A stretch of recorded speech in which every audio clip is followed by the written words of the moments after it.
Hello mga lovely people! Welcome to Cucina di Pichi, the home of Pacham recipes. For today's video po, ito nagpacham naman po ako ng beef giniling spicy. So ito po yung mga ingredients natin. Meron po tayo dyang 500 grams na ground beef. Ayan po siya.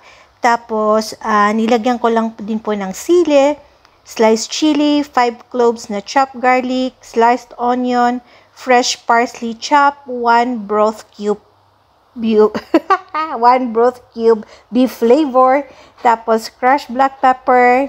We have some diced carrots, potatoes, and some green beans. Ayan po. And then, lalagyan natin ng tomato paste. O, diba? May pa tomato paste. Oyster sauce. Maggi seasoning. And then, lalagyan din natin ng white wine.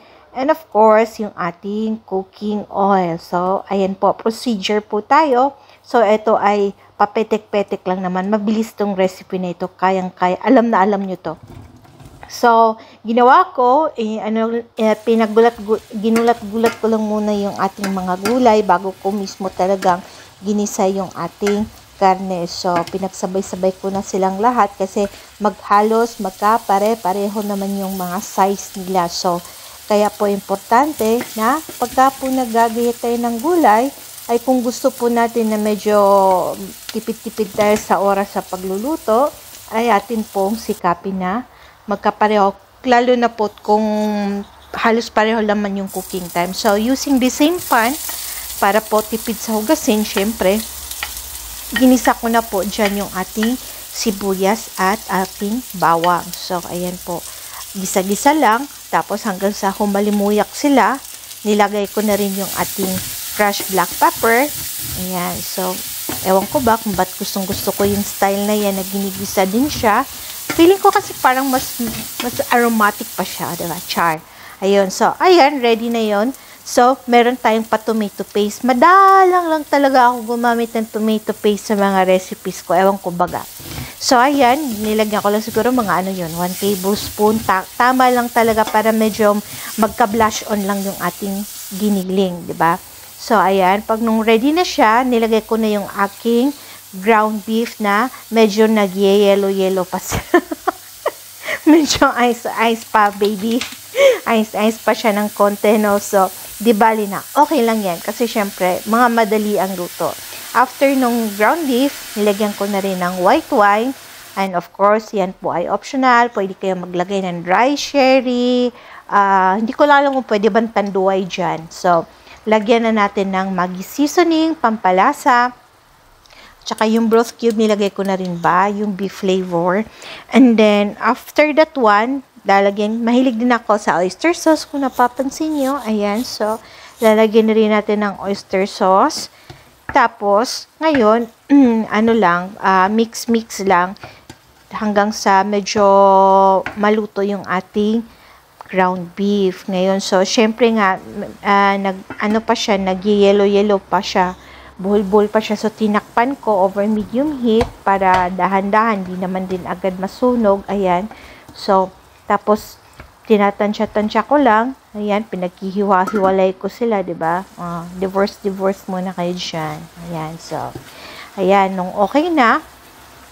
Tapos, itong time na pala na ito, madalas kasi kapag ganito niluluto ko, si amo ko, itong kasama ko sa buhay, ganun na, talagang may code name. Ito si Marco. Mas gusto niya yung masabaw-sabaw na ganitong recipe kasi nga nilalagay niya sa kanin. Ako naman this time, gusto ko yung nagmamantika siya. Kaya pero itong sa video na ito, sinunod ko yung gusto ko. Kaya yun, hindi ko alam na nakalimutan ko na mas gusto niya pala yung masalsa. Ayan, so, ayan po, nilagay ko ng ating mga gulay at yung ating sliced chili. Yan, so parang siling haba din yan dyan sa atin, no, yung pangsinigang. Yun, so, yun, kasi nga, meron pa ako sa ref, tapos masisira, kaya nilagyan ko siya ng sili. So, halo-halo lang, hanggang sa maluto na. Kung nakikita nyo po, may matuyo version talaga itong giniling kong ito ngayon, ito sa video ito. Tapos, nilagyan ko na ng fresh chopped parsley. Ayan, so, tapos na. Ganun lang, nakaluto na may ulam na, diba? And syempre, may partner yang rice. So, ayan na po mga love people. Alam ko pong memorize at meron din po kayong mga napakasarap na recipe dyan ng inyong mga giniling. Pero, shinare ko pa rin po sa inyo itong aking version. Tikiman time na. Thank you for watching. Tikiman time. So, sa tingin ko po, maanghang talaga siya. So, bon appetito, Mare. Buon appetito, Mare. Yan, so. Buon appetito. So, mainit pa naman yung kanin.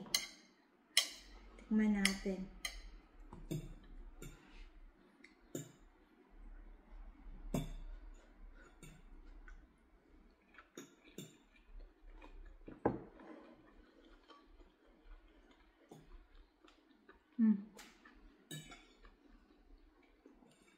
Kaya ko pa naman. Yung hindi pa naman nakakaiyak.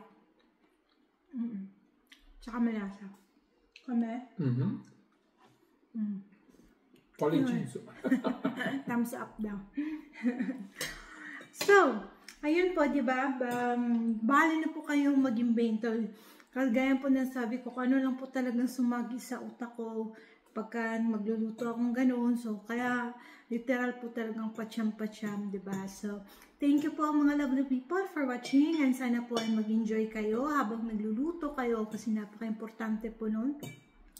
Kasi pag ako, yung stress ako nagluluto, laging palpak talaga yun. Oo, certified palpak. And kung meron po kayong mga tanong at saka po mga suggestions, please write your comment below in the comment section pala yun. Tapos, please don't forget to like, share, and subscribe. O diba, ang dami kong sinasabi siya ko, suho lang ng suho. Ganun lang talaga yun. So, once again, thank you for watching. Ingat mga lovely people. Keep safe until sa susunod nating mga cooking videos. Dito na po sa Cucina di Pichi.